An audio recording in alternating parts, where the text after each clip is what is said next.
সুপ্রিয় দর্শক মণ্ডলী, আপনারা বিশ্বের যে যেখানে বসে আমাদের বিশ্লেষণধর্মী আজকের এই আলোচনা অনুষ্ঠান সমীকরণ দেখছেন, আপনাদের সবাইকে সাদর সম্ভাষণ জানাচ্ছি।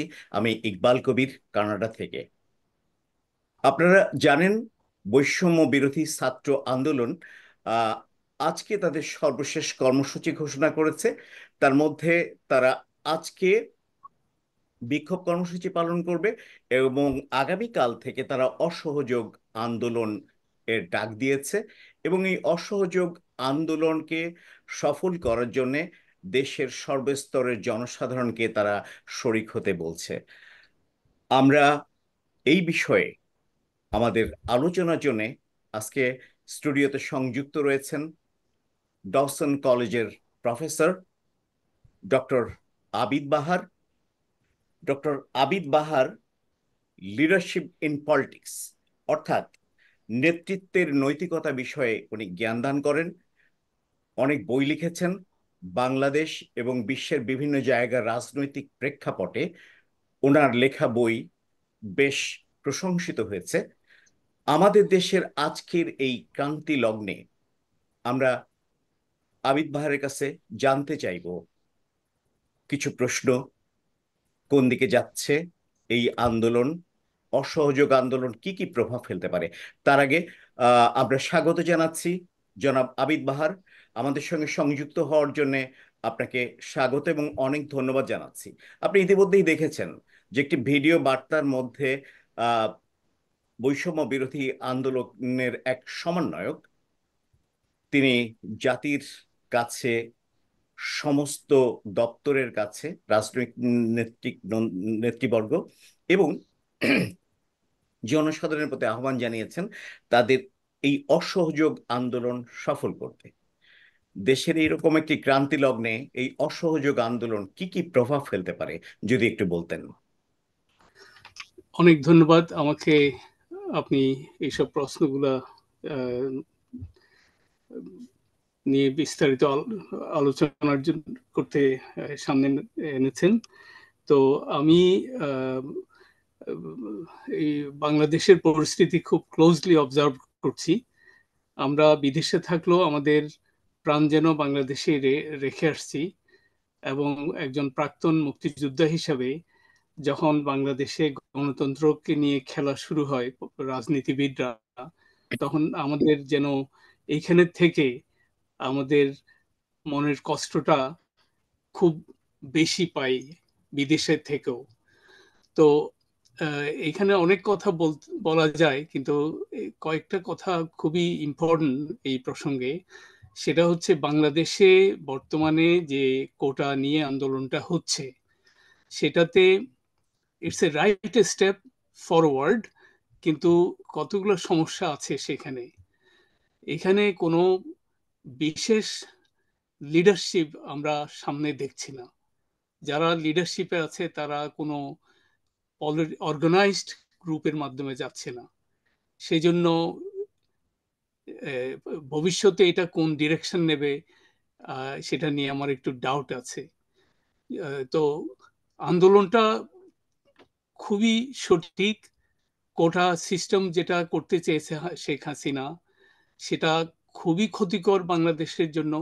মেধাকে বাদ দিয়ে তার রাজনৈতিক দলের লোকদেরকে অ্যাপয়েন্টমেন্ট দিয়ে এই যে স্বৈরাচারী সরকার ক্ষমতায় রাখার যে প্রচেষ্টা, একটা পার্মানেন্ট ইনিশিয়েটিভ যেটা নিয়েছে, সেটা অবশ্যই সেটার বিরুদ্ধে ফাইট করতে হবে। অবশ্যই সেটাকে চূড়ান্তে নিয়ে গিয়ে সেটা যাতে না হয়, যাতে একটা দলের দলীয়করণ না হয় রাজনীতি, সেটার বিরুদ্ধে ফাইটটা কন্টিনিউ করতে হবে। কিন্তু এটাও মনে রাখতে হবে, এই এই আন্দোলনেতে যেসব দল আছে তাদের মধ্যে তাদের একটা সঠিক গোল থাকতে হবে। এইটা হাসিনা যদি এক পয়েন্টে ফল করে, হাসিনার গভর্নমেন্ট, তাহলে কে দেশের নেতৃত্বে যাবে, কারা সেটা ক্যারি আউট করবে।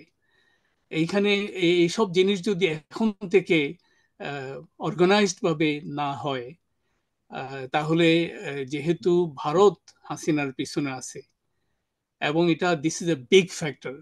ভারত যদি একদিন যদি হাসিনার পিছনে না থাকে, তারপর দিন হাসিনার গভর্নমেন্ট ফল করবে। আমাদের এই এই আন্দোলনটা হচ্ছে, আমরা প্রথমে ব্রিটিশের বিরুদ্ধে ফাইট করেছি, সাকসেসফুল হয়েছি, তারপর পাকিস্তানের বিরুদ্ধে ফাইট করেছি, এখন হাসিনা হচ্ছে একটা পাপেট গভর্নমেন্ট। এই হাসিনা কিছুই না। এখন আন্দোলনটা বিশেষত হচ্ছে ভারতের বিরুদ্ধে, এবং এটা পরিষ্কার করে দিতে হবে, ভারতের বিরুদ্ধে আমরা আন্দোলনটা করছি, Hasina as a puppet government. এইসব জিনিস যদি আমরা পরিষ্কার না হই, আমরা ভারতকে যদি ইয়ে না করি, এই ভারতকে যদি আমরা পরিষ্কারভাবে বুঝতে না পারি, হাসিনাকে কিভাবে ভারত হেল্প করছে সেটা যদি বুঝতে না পারি, ভারতের সাথে কিভাবে আমরা ডিল করব, এই হাসিনা যাওয়ার পরে, হাসিনা ক্ষমতাচ্যুত হওয়ার পরে ভারতের সাথে কিভাবে ডিল করতে হবে, এইসব একটা কেন্দ্রীয় নেতৃত্বর এটা এইসব ইস্যুগুলো নিয়ে ডিল করতে হবে। আমরা জাস্ট রাস্তায় নামলাম, স্লোগান দিলাম, হাসিনার বিরুদ্ধে ফাইট করলাম, এটা একটা অর্গানাইজড মুভমেন্ট না। মুভমেন্টটা হবে অর্গানাইজড, কারণ Hasina is a very strong power backed by India.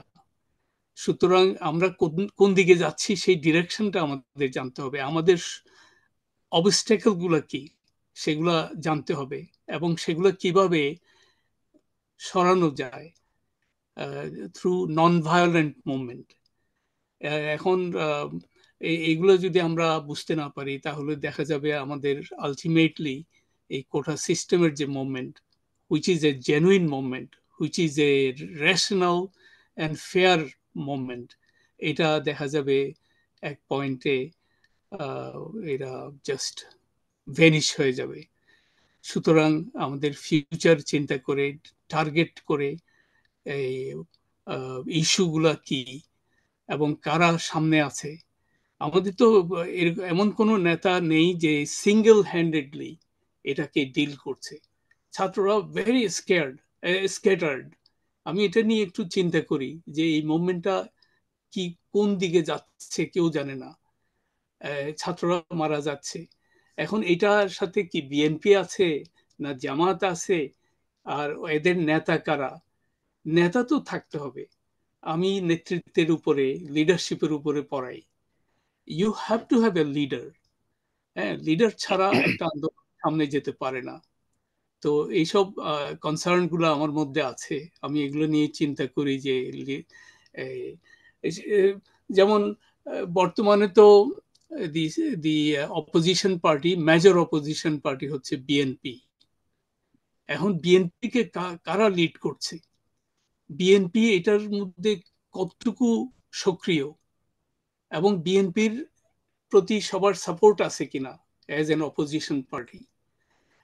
যদি এটা না হয়, আমি বলছি না যে বিএনপি কে সাপোর্ট করতে হবে, কিন্তু there has to be a major opposition party to lead the movement. If that is not there, it's going to be futile. তো এইসব কথা আমার মনে হয় বাংলাদেশে বর্তমানে ছাত্র রাজনীতিতে যারা নেতৃত্বে আছে তাদেরকে পরিষ্কার করে জানতে হবে।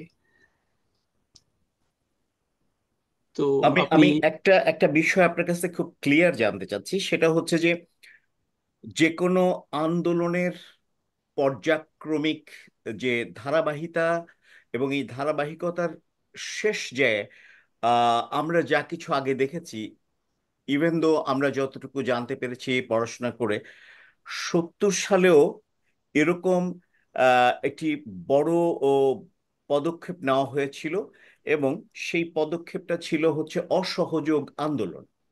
এই অসহযোগ আন্দোলনের পরে তো আর কোনো আন্দোলনের কোনো কিছু আছে বলে কি আমি জানি না, আপনি মনে করেন কিনা, এক নাম্বার। দুই নাম্বারটা হচ্ছে যে যদি না হয়ে থাকে তাহলে দেশের এরকম একটি ক্রান্তি লগ্নে অসহযোগ আন্দোলন, রিজার্ভের কোঠা শূন্য, রেমিটেন্স খুব একটা যাচ্ছে না, ইতিমধ্যে সারা মাস জুড়ে যে যে পরিস্থিতি বিরাজ করছে, তাতে অর্থনৈতিকভাবেও বাংলাদেশ একটি ভঙ্গুর অবস্থানে আছেন। এইরকম একটি অবস্থানের থেকে এই অসহযোগ আন্দোলন কতটা ইম্প্যাক্ট সৃষ্টি করতে পারে, সেটা যদি একটু সংক্ষেপে ভাঙিয়ে বলতেন, তাহলে আমাদের আরো কিছু প্রশ্ন ছিল। আসলে আপনি 70 সালের যে আন্দোলন সেটা আর বর্তমানের আন্দোলনের মধ্যে অনেক তফাৎ আছে, যদিও দোনোটাই বলতে পারেন মুভমেন্ট। অসহযোগ আন্দোলন। হ্যাঁ, অসহযোগ আন্দোলন, কিন্তু তফাৎটা কোথায়? আমরা তখন আন্দোলনটা করেছি পাকিস্তানের বিরুদ্ধে, পাকিস্তানের হুন্টার বিরুদ্ধে, পশ্চিম পাকিস্তানে। এরা আরেকটা ল্যান্ডে অবস্থিত। এখন যে আন্দোলনটা হচ্ছে সেটা হচ্ছে আমাদের বাংলাদেশের ভিতরে হাসিনার রেজিমের বিরুদ্ধে আমরা আন্দোলনটা করছি। তো সেটা খুব ইজি ছিল, একভাবে বলতে গেলে ইজিও হতে পারে। যেমন পাকিস্তান অনেক দূরে অবস্থিত, ওয়েস্ট পাকিস্তান অনেক দূরে অবস্থিত, আমরা তাদেরকে টার্গেট করে করেছি। এবং বাংলাদেশ স্বাধীন হয়েছে সাথে ইন্ডিয়ার সাপোর্ট ছিল বলে। আন্দোলনটার পিছনে ইন্ডিয়াও হেল্প করেছে, লোকালি অ্যান্ড ইন্টারন্যাশনালি। এখন যেটা হচ্ছে, আমরা এই আপনার কোটা সিস্টেম, যেটা কোটা সিস্টেমটা actually it is almost like the tip of the iceberg. এটা মানে আইসবার্গটা বড় পানির নিচে, কিন্তু উপরে এই কোটা সিস্টেমের আন্দোলনটা যেন দেখা যাচ্ছে একটা সাংঘাতিক ইম্পর্টেন্ট ভাবে, ইম্পর্টেন্ট ইস্যু হিসাবে। কিন্তু ভিতরের জিনিসটা হচ্ছে স্বৈরাচারের বিরুদ্ধে ফাইট করা, গণতন্ত্র আনা, তারপর মানুষকে ট্যালেন্টের ভিত্তিতে ওরা যাতে জব পায়। তো ওইটার অপোজিটে যেটা হাসিনা সরকার করছে, তাদের পলিটিক্যাল পার্টি থেকে অথবা তাদের আত্মীয় স্বজনকে হায়ার করছে যাতে করে তাদের এই বাংলাদেশকে শাসন করাটা প্রলংড হয়, অনেক দিন থেকে যায়। শেখ মুজিবকে জাতির পিতা যাতে কেউ সরাতে না পারে। তো এইগুলা ওই স্বৈরাচারের রাজনীতিটা, রাজনীতিটার একটা টিপ অফ দি আইসবার্গ হচ্ছে আপনার ওই কি বলে এটাকে, আপনার quota system. Quota system by itself is not a major thing. এটা হচ্ছে বা এই গণতন্ত্র বিরোধী একটা সরকার যে ক্ষমতায় থাকতে চাচ্ছে এবং তার লোকদেরকে হায়ার করছে যাতে করে তাদের শাসনটা অনেক দিন ধরে থাকতে পারে। তো সেটার একটা একটা একটা নমুনা হিসাবে আমরা দেখছি যে ওরা কোটা সিস্টেমটা করেছে।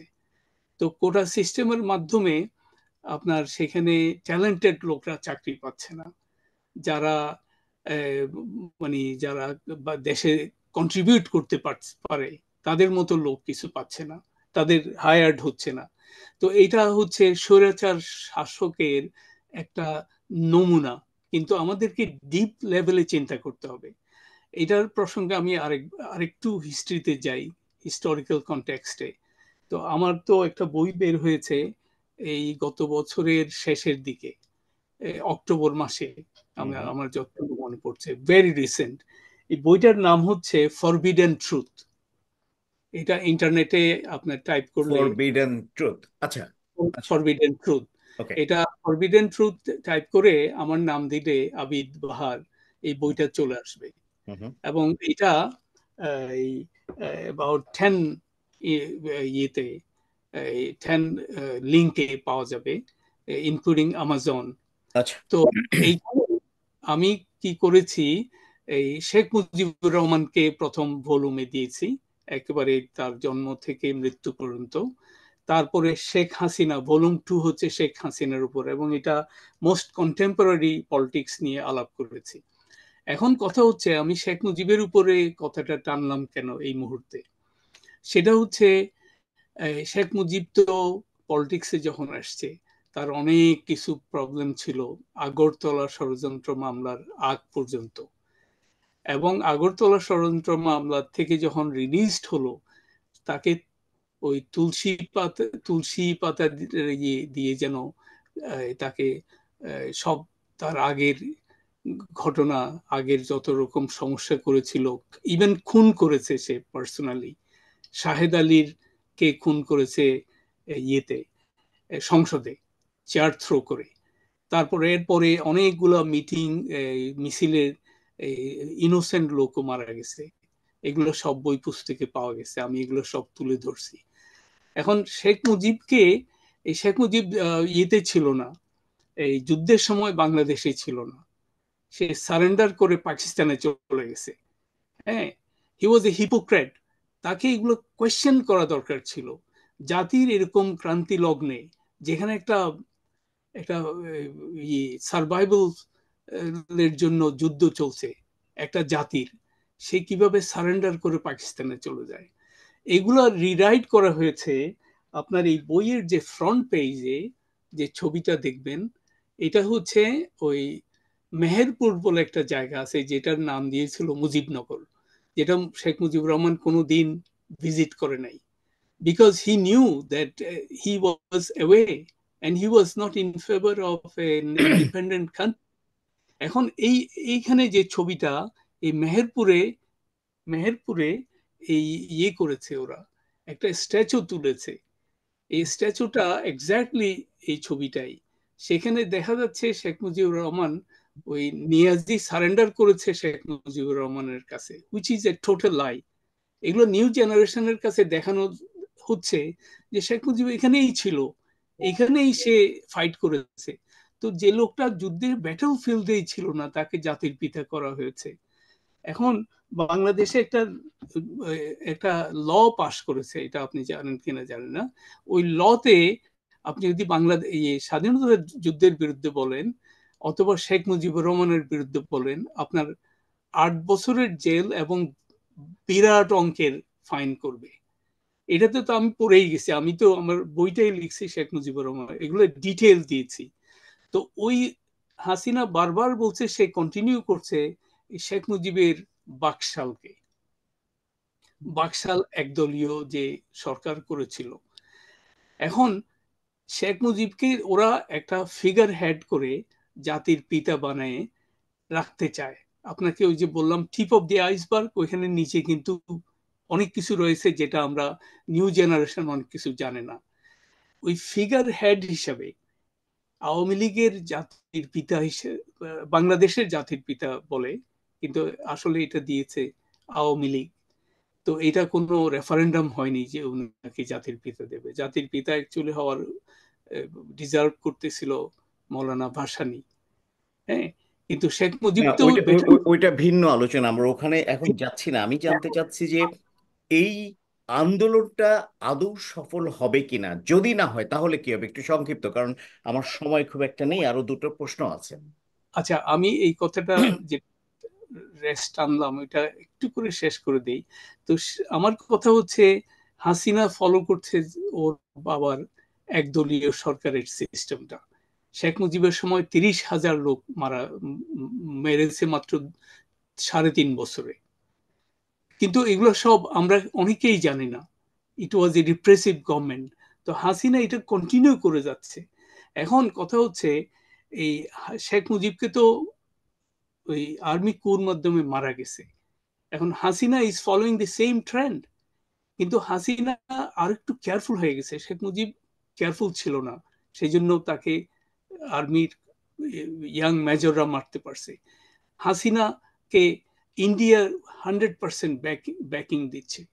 তো আমাদের প্রবলেমটা হাসিনা না, আমাদের প্রবলেমটা হচ্ছে ভারত। কারণ ভারত বাংলাদেশের চারদিকে, বাংলাদেশে যদি একটা পাপেট গভর্নমেন্ট রাখতে না পারে, ওদের এই যে 7 সিস্টার যে আছে, ওদের সাথে কমিউনিকেশন, ওদের সাপ্লাই ম্যাটেরিয়ালস এন্ড এভরিথিং, এটা অত ইজি হবে না। হ্যাঁ, তো এই পাপেট গভর্নমেন্টটা রাখছে হাসিনাকে, they will do everything to keep Hasina in পাওয়ার।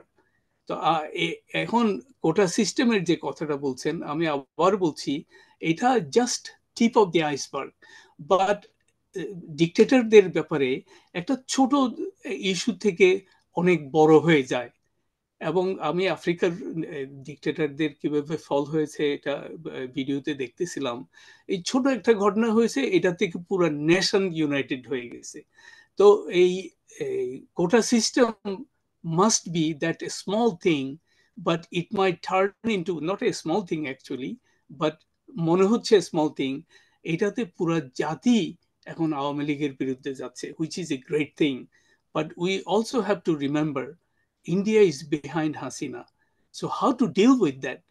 আপনারা যদি ইন্ডিয়াকে এক্সক্লুড করেন, you are dealing with the tip of the iceberg, not the real problem. আমি এটাই বলতে যাচ্ছি, আমাদের শত্রু যে তাকে চিহ্নিত করতে হবে। তো এটা না হলে তো আমরা অন্ধের মধ্যে যেন ঢিল ছুটছি।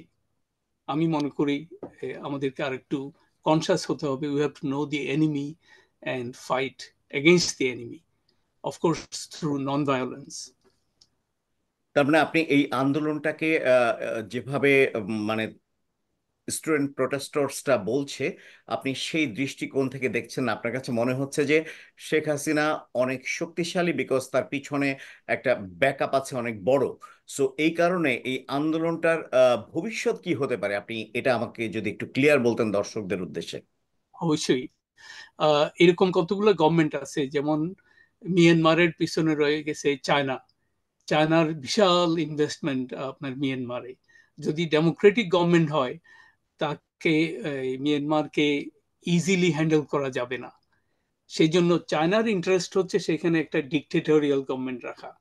তারপরে এই যে নর্থ কোরিয়া, এটার পিছনে চায়না আছে উইথ ফুল সাপোর্ট। তো যদি চায়না যদি সরে যায়, north Korea will be finished in few days time. তারপরে এই যে সাউথ আমেরিকাতে কি বলে এটাকে, বিভিন্ন ডিক্টেটোরিয়াল গভর্নমেন্ট আছে, এগুলোর পিছনে আমেরিকা আছে, কোনোটার কোনোটার রাশিয়া আছে। তো এখন আমাদের সমস্যাটা বাংলাদেশের ছোটখাটো সমস্যা না। যেমন পাকিস্তানের সাথে যখন লড়েছি আমরা, তখন পাকিস্তান ছিল ইন্ডিয়ার পরে, মাঝখানে বিরাট একটা দেশ ইন্ডিয়া ছিল। ওদেরকে আমরা যখন অ্যাটাক করলাম, তখন ওরা অলমোস্ট মানে সারেন্ডার করতে বাধ্য হয়েছে। কিন্তু এখন আমাদের প্রবলেমটা বড় আকারের। India is behind Hasina. আমি শুনেছি যে হাসিনার 100 মিটারের মধ্যে এই আপনার সিকিউরিটি ক্লিয়ারেন্স লাগে, তো ওকে টাচ করা যাবে না। তো এখন কিভাবে এটা মুভ করতে হবে? এবং আপনার America, you know about America, America is an opportunist power. ওরা মুখে যেটা বলে সেটা কাজে করে না। এখন তাইলে কিভাবে এটা রিজলভ করা যায়? আমরা সবকিছু হারাই ফেলছি। আমাদের আপনার এই যে ইন্ডিয়াকে ফ্রি অ্যাক্সেস দিয়েছে এই সেভেন সিস্টারের ওইখানে ঢুকার। আমাদের এই যে আপনার রাস্তাঘাট এগুলো ইউজ করে নষ্ট হয়ে যাচ্ছে। আরো অনেক কিছু আমরা হারিয়ে ফেলছি, কিন্তু একটা জিনিস আমাদের এখনো আছে, সেটা হচ্ছে আমাদের মানুষ, জনমত। এই জনমতকে নিয়ে যদি আমরা মাস লেভেলে যদি ঝাঁপায়ে পড়ি সব জায়গাতে, পুরো নেশন ওয়াইড, হাসিনার আর কোনো উপায় থাকবে না। সে বঙ্গভবনেও থাকতে পারবে না। এটা আমরা হারাইনি এখনো। এই কোটা সিস্টেমকে, এই আন্দোলনকে পুরা ঘরে ঘরে নিয়ে যেতে হবে। আপনার মনে আছে অসহযোগ আন্দোলন করেছিল এই 69-এর আপনার গণ অভ্যুত্থান, যেটা দিস ওয়াজ লেড বাই মৌলানা ভাসানী। সে আইয়ুব খানের মতো পাওয়ারফুল, তাকে এশিয়ার আয়রন ম্যান বলতো। তার ফল আনতে সম্ভব হয়েছে শুধু গণজাগরণের মাধ্যমে। আমার তো মনে হয় এটা একটা গণজাগরণ হাসিনার সরকারের বিরুদ্ধে। এই যে শেখ ডাইনেস্টির যে স্বৈরাচার, এটার বিরুদ্ধে শুরু হয়েছে। এখানে বিএনপি আছে, জামাত আছে, তারপরে অন্যান্য দলও, ছোটখাটো দলও আছে। কিন্তু এটা পুরো দেশব্যাপী ছড়াই দিতে হবে, এটা স্টপ করা যাবে না। তো 69-এর গণ আন্দোলন আমরা যে করেছি মানুষকে দিয়ে, অনেক মানুষ মরেছে, কিন্তু একটা কথা শুনলাম, খুব সুন্দর একটা কথা, যদি আমরা একসাথে মরার জন্য রেডি হই, আমরা কিন্তু মরবো না। কিন্তু আমরা যদি ব্যক্তিগতভাবে নিজে না মরার জন্য চাই, আমরা সবাই মরবো, সবাই মারা যাব। তো আমাদের সেই জিনিসটা, সেই পাওয়ারটা আমরা এখনো হারাইনি। এইটা তো একটা ব্যাপার আছে, আমাদের আমাদের আশা আছে সেটা বলছি, কিন্তু আরেকটা জিনিস, আমাদের টার্গেটটা কি, আমাদের স্টেপগুলো কি, এটা পরিষ্কারভাবে জানতে হবে। এটাতে আমাদের একজন বড় স্ট্রং লিডার দরকার। আপনার শেখ মুজিবকে ভালো বলি খারাপ বলি, সে একজন ভেরি স্ট্রং ক্যারিসমেটিক লিডার ছিল। আমাদের সামনে কি এরকম আছে কেউ? আছে, এই ছাত্রদের মধ্যে আছে। ছাত্রদের মধ্যে আমি দেখেছি, আমি যখন এই ছবিগুলো দেখি, দেখি আছে, কিন্তু ওদেরকে সামনে নিয়ে আসতে হবে, বুঝছেন? সবাই ওই মানে বিএনপি বলেন, জাতীয় পার্টি বলেন, ওইটাতে খুঁজে, কিন্তু ওই জায়গাতে আমাদের একটু এটা তো প্রবলেম ইয়ের না, শুধু আওয়ামী লীগের না, এটা প্রবলেমটা বিএনপি। আচ্ছা, তো যে কথাটা বলছিলাম সেটা হচ্ছে, এই আন্দোলনটা আসলে হাসিনার বিরুদ্ধে থেকেও ভারতের বিরুদ্ধে হওয়া দরকার ছিল। যেটা প্রথমে শুরু হয়েছিল এই যে কোটা সিস্টেমের আগেই, এই যে পণ্য বর্জন, ভারত ভারত থেকে যে প্রোডাক্ট গুলো বাংলাদেশে আসে, এইটার বিরুদ্ধে এই এই মুভমেন্টটা যদি আরো বেশি কন্টিনিউ হতো। কারণ আমাদের ফাইটটা কিন্তু ইয়েতে নাই, হাসিনার একটা গল্প আছে, গল্পটা বলতে চাই শর্ট করে। একটা দানব ছিল, তাকে অনেকবার মারা হয়েছে, কিন্তু সে আবার ফিরে আসে, কারণ তার প্রাণটা ছিল অনেক সমুদ্রের একেবারে তলদেশে একটা বক্সের মধ্যে। তো সেটা হচ্ছে দিল্লিতে, হাসিনার প্রাণটা কিন্তু দিল্লিতে। হাসিনাকে সেজন্য মেরে কিছু হবে না, সে আবার আসবে, সেই শেখের বংশের অন্য আরেকজন চলে আসবে। সেই জন্য ওই ভারতের বিরুদ্ধে আন্দোলনটা করতে হবে। ভারতকে বুঝতে হবে এইটা, এই জায়গাটা ওরা সহজে কন্ট্রোল করতে পারবে না। They have to be fair minded, they have to be fair and rational with the people of Bangladesh. হ্যাঁ, আমরা এই জাতিটা ব্রিটিশের বিরুদ্ধে আন্দোলন করেছে, আমি আবার বলছি, পাকিস্তানের বিরুদ্ধে সাকসেসফুলি ফাইট করেছে, আন্দোলন করেছে, আমরা স্বাধীন হয়েছি। এখন ভারত যদি আমাদেরকে অধীন করতে চায় through a puppet government, it's not going to work. এটা ভারতকে ভালো করে বোঝাতে হবে। সেই জন্য আন্দোলনটা প্রাইমারিলি ভারতের বিরুদ্ধে হওয়া দরকার। হাসিনার বিরুদ্ধে হলে ওই যে টিপ অফ দি আইসবার্গে থেকে যাবে, এবং সহসা দেখবেন এই আন্দোলনটা থামাতে পারছে। কারণ এটাকে আপনার ডাইলিউট করার জন্য ভারতীয়রা র এজেন্টরা খুব ক্লোজলি অবজার্ভ করছে কিভাবে এটাকে আপনার ইয়ে করা যায়, ডিফিউজ করা যায়। তো সেই জন্য আন্দোলনটা টার্গেট করতে হবে ভারতের বিরুদ্ধে। যেমন আমি তো আপনার ভায়োলেন্সে পার্সোনালি বিশ্বাস করি না, কিন্তু আমরা ভারতীয় যেসব জিনিসপত্র বাংলাদেশে আসে, আমাদের নিজেদের দোকানের জিনিস আমরা যদি অলিতে গলিতে, যেখানে কোনো মানুষ নাই সেখানে ফেলে, সেখানে যদি আগুন সেট করে দেন, ভারতীয় বর্জন করলাম, ভারতীয় জিনিস পণ্য, এবং এটা আমরা নিজেরা অবজার্ভ করলাম যে এগুলো আমরা জ্বালাচ্ছি, we are trying to get rid of it. এই শাড়ি, যেমন ভারতীয় শাড়ি, সিম্বলিক্যালি এটা কিরকম হবে, ফায়ার, যেমন মৌলানা ভাসানী বলতো যে আগুন জ্বালাও, আগুন জ্বালাও। আমি সেই জন্য ইন্টারেস্টেড ছিলাম না, আসলে সে বলছে মনের আগুন জ্বালানোর জন্য। এখন আমাদের ভারতের বিরুদ্ধে মনের আগুন জ্বালাতে হবে, এবং this is one way of doing it, বুঝছেন? মানুষকে ক্ষতি করবেন না, আপনি ম্যাটেরিয়ালটা ধ্বংস করে ফেললেন, যাতে ফিউচারে ভারত এগুলো পাঠাতে ভয় করে, যে we have two compromise, we have to respect the people of Bangladesh. এইসব যদি না করে, এই রাস্তাতে নামলেন, পুলিশকে স্টোন থ্রো করলেন, পুলিশ ওরা তো আমাদের দেশেরই লোক, দুই একজন মারা গেল, অথবা পুলিশও মারলো, যেটা এখন হচ্ছে, this is going to be stopped, this is going to be controlled by the government. কিন্তু আপনি আন্ডারলাইং ফ্যাক্টরগুলো বের করতে হবে। We are fighting against India, we are fighting against, we are getting rid of Indian goods and services. বুঝছেন, এইগুলা এটা হবে একটা effective movement. This is one thing. আর আমাদেরকে লিডার সামনে আনতে হবে। এই পাকিস্তানের বিরুদ্ধে আমরা সাকসেসফুল হয়েছি। I have to give credit to Sheikh Mujibur Rahman. He was a charismatic leader. Sheikh Mujib পরে যদিও স্বৈরাচারী হয়েছে, লোক মেরেছে অনেক, একনায়কতন্ত্র এস্টাবলিশ করেছে, যেটাকে আমরা বাকশাল বলি, তারপরও যুদ্ধের সময় সে যে 7ই মার্চের বক্তৃতা দিল, এরকম কেউ আছে বাংলাদেশে এখন? সমস্যাটা শুধু আওয়ামী লীগের না, সমস্যা বিএনপিরও আছে।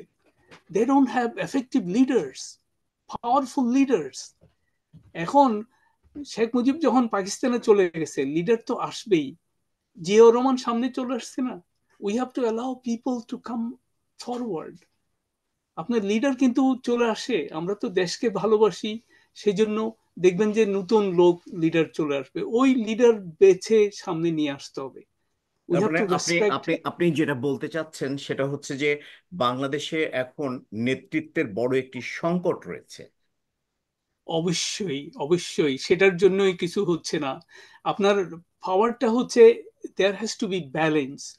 আপনি যখন পার্টি ইন পাওয়ার যখন ইয়ে হয়ে যায়, অপ্রেসিভ হয়ে যায়, স্বৈরাচারী হয়ে যায়, তখন তার ব্যালেন্সের জন্য অপোজিশনকে প্রেশার ক্রিয়েট করতে হয়।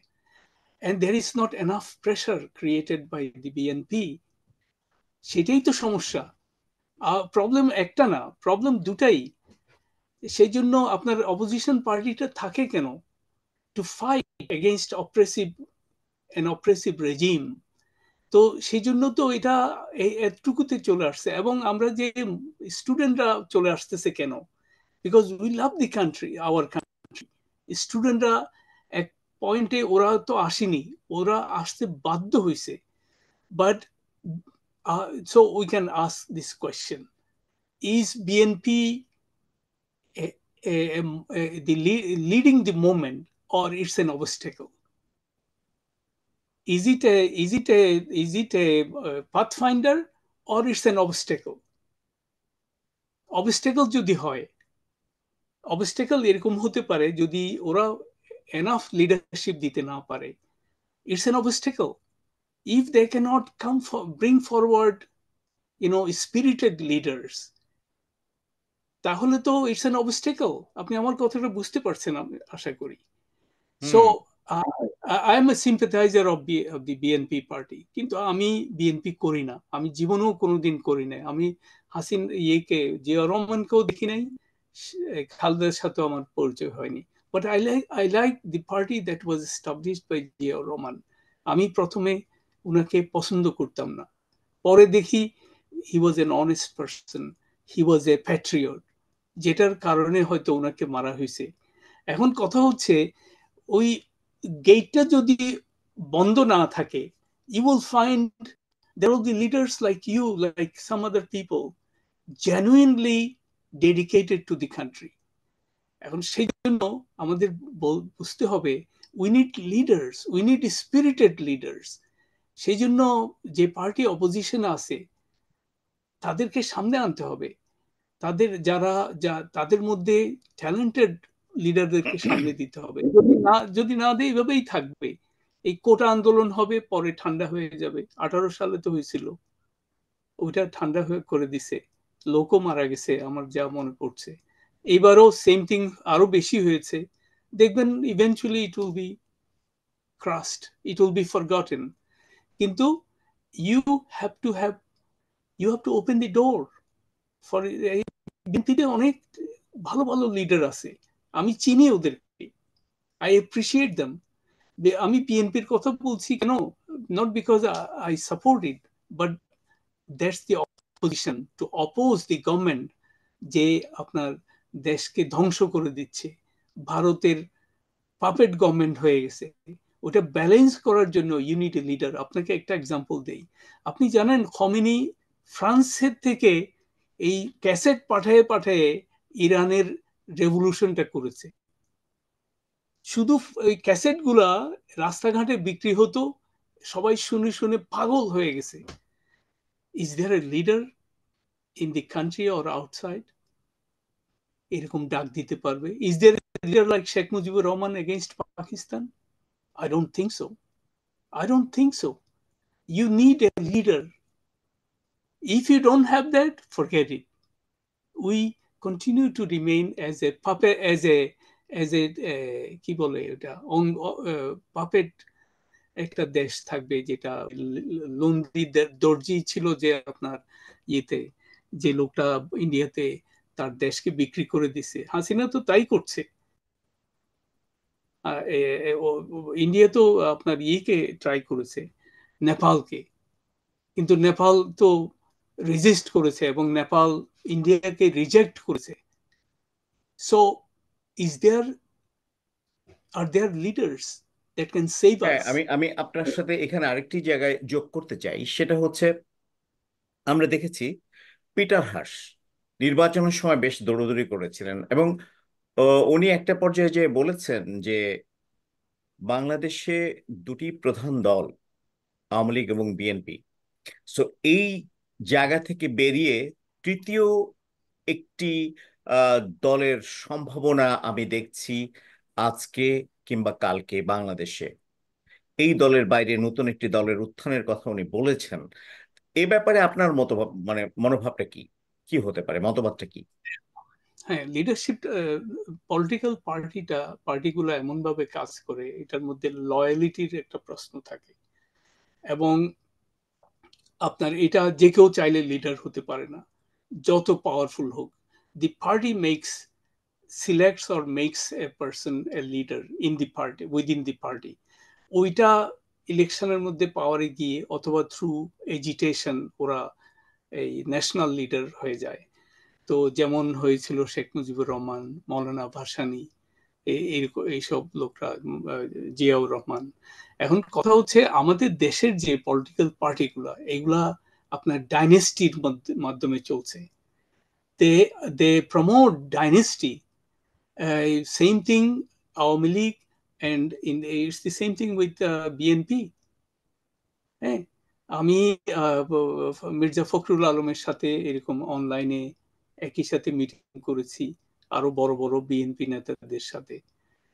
আমি তো দেখি ওনারা, they are good leaders, but they don't have the charisma to mobilise the entire nation against the oppressive regime that is in পাওয়ার।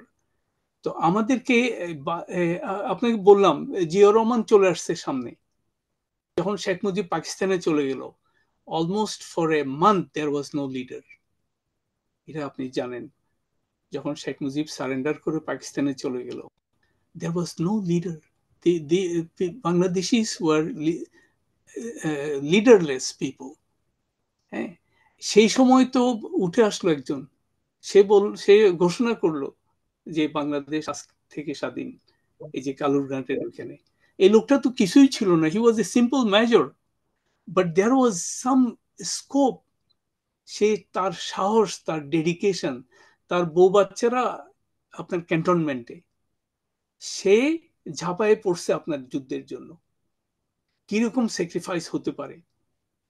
এখন ওই রকম এভিনিউ তো নাই। ওই দুইটা পলিটিক্যাল পার্টি রাস্তা দোনোটা বন্ধ করে রাখছে। আপনি এই জিনিসটা খুব ডিপলি চিন্তা করতে হবে। হ্যাঁ, আমি আমি বলবো বাংলাদেশের প্রবলেম শুধু আওয়ামী লীগ না, it could be BNP also. হ্যাঁ, ডাইনেস্টিক পলিটিক্সে এরা আমাকে খারাপ জানবে, এই দলগুলো। অনেকে আমাকে অ্যাপ্রিসিয়েট করে আমার ভিউ পয়েন্টের জন্য, কিন্তু যেটা সত্য সেটা বলতে হবে, for the sake of the country. তো আপনি কি দেখেন এইখানে এই যে একজন তেজস্বী নেতা যে দেশকে সামনের দিকে নিয়ে যাবে, দেশে শুধু ডেমোক্রেসি ডেমোক্রেসি বললে তো হবে না। এরা তার ইয়েটা, তার আপনার ক্যারিসমাটাতে মানুষকে, তাকে লিডার বানাবে। আছে, বাংলাদেশে আছে, কিন্তু ওদেরকে রিকগনাইজ করা হচ্ছে না, because it has become a dynastic politics বাংলাদেশের, in both of the parties. কারণ আমরা ওই ট্রাইবালিজমের ঊর্ধ্বে যেতে পারি নাই। যেমন ইন্ডিয়াতে এটা সম্ভব হয়েছে, এই আপনার এই নেহরুর যে ডাইনেস্টিটা, এক পয়েন্টে they took leaders from outside the family. হ্যাঁ, এটা এটা বাংলাদেশ করতে পারে নাই। We still remained in the tribal mentality. এই মুজিবের ফ্যামিলি একটা ট্রাইব, তাকে সবাই ফলো করছে যারা আওয়ামী লীগ করে। বিএনপির আরেকটা ট্রাইব, তাকে ফলো করছে যারা জিয়াউর রহমানকে সম্মান করে, অথবা জিয়াউর রহমান খালেদা জিয়ার ফলোয়ার। কিন্তু this is tribal politics actually. এটা আমরা এটা আসলে আপনার আমাদের শেষ করতে হবে, শেষ পর্যায়ে চলে আসছি। আমি লাস্ট দুটো প্রশ্ন এবং খুব সংক্ষিপ্ত ভাবে যদি আপনি একটু জবাব দেন, তাহলে এরকম একটি পরিস্থিতিতে যারা কোটা বিরোধী আন্দোলন করছে, বৈষম্য বিরোধী ছাত্র আন্দোলন যারা করছে, যাদের সাথে সম্পৃক্ততা ঘোষণা করছে, তাদের উদ্দেশ্যে কিংবা বাংলাদেশের রাজনীতিবিদদের উদ্দেশ্যে যদি আপনার কিছু বলার থাকে, আপনি খুব সংক্ষিপ্তভাবে বলবেন, আমরা শেষ করব। আমি এটা বলতে চাই যে আন্দোলনটা হওয়া উচিত ভারতের বিরুদ্ধে। ভারতের বিরুদ্ধে, এবং ভারতের গুডস গুলা যদি আমরা বর্জন করি এবং মাস লেভেলে, এইটা হবে একটা মেইন ইস্যু। এইখান থেকেই নেতা উঠে চলে আসবে। আমরা নেতার কথা বলছি, যদি আমরা এরকম একটা ইস্যু বের করি, এখানে দেখা যাবে আমাদের সাপোর্টটা পুরো বাংলাদেশ ব্যাপী থাকবে। কারণ ভারত তো অনেক কিছু নিয়ে নিছে আমাদের, এটা আপনিও জানেন, আমরা সবাই জানি। তো আমাদের টেক্সট বুক, ইভেন মাদ্রাসা বোর্ডের ডিরেক্টর হচ্ছে এক ভদ্রলোক, যিনি মুসলমান না। বাংলাদেশে কোনো কি স্কলার নাই যে মাদ্রাসা বোর্ডের প্রেসিডেন্ট হবে, ডিরেক্টর হবে? তারপরে এইসব টেক্সট বই চেঞ্জ করছে কেন? So that eventually people fight against each other, they become anti Islamic, anti Muslim themselves. এই গ্রুপটা খুবই ছোট এখন। দে আর থ্রু ট্রেনিং, এই যে চার টার্ম যে হাসিনা পাওয়ার থাকলো, এতদিনের মধ্যে টেক্সট বুক থেকে বাচ্চারা যা শিখলো, নিউ জেনারেশন এটাকে কিভাবে নেবে? তো সেই জন্য ভারতের বিরুদ্ধে আন্দোলনটা আমার মনে হয় সবচেয়ে ভালো হবে, এবং টু দি পয়েন্ট হবে, instead of throwing stone in the dark. এটা আমি মনে করি, এটা এটা যদি ব্যাপক আকারে হয়, ভারতের পণ্য বর্জন, ভারতের হেল্প হাসিনাকে না করার জন্য আন্দোলন, এটা যদি টার্গেট হয়, এবং এর মধ্যে যদি বিএনপি যদি প্রপার লিডারশিপ দিতে না পারে, form another party, let students come forward and start a new party. হ্যাঁ, বাংলাদেশে যাতে গণতন্ত্র এস্টাবলিশ হতে পারে। আমরা বিদেশে থাকলেও আমাদের প্রাণটা বাংলাদেশে। আমরা কখনো ভুলতে পারি না বাংলাদেশে, যেখান থেকে আমাদের শরীর মন সবকিছু গড়েছে।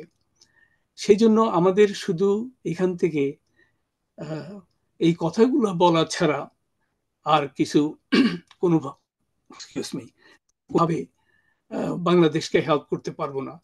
আমার মনে হয় আমাদের বড় শত্রু, আমি যখন ভারতে গিয়েছিলাম ট্রেনিং এর জন্য যুদ্ধের সময়, আমরা দেখেছি এই সেভেন সিস্টারের সেসব জায়গাতে বড় বড় ট্রি গুলা আপনার বার্ন বার্ন টু অ্যাশেস। আমি একজনকে জিজ্ঞেস করছি কি ব্যাপার, বলে আমি গেছিলাম মিজোরামে, বলে ইন্দিরা গান্ধী এখানে কার্পেট বম্বিং করেছে। আমি যে সর্বনাশ, সে তো হিউম্যান রাইটস এর ব্যাপারে সারা দুনিয়া বলে বেড়াচ্ছে। তো ওরা they can go to extra miles, আমি বলছি ইন্ডিয়ার ব্যাপারে, but we have to keep fighting, and the fight should be against Indian কি বলে সাবজুগেশন অফ বাংলাদেশ।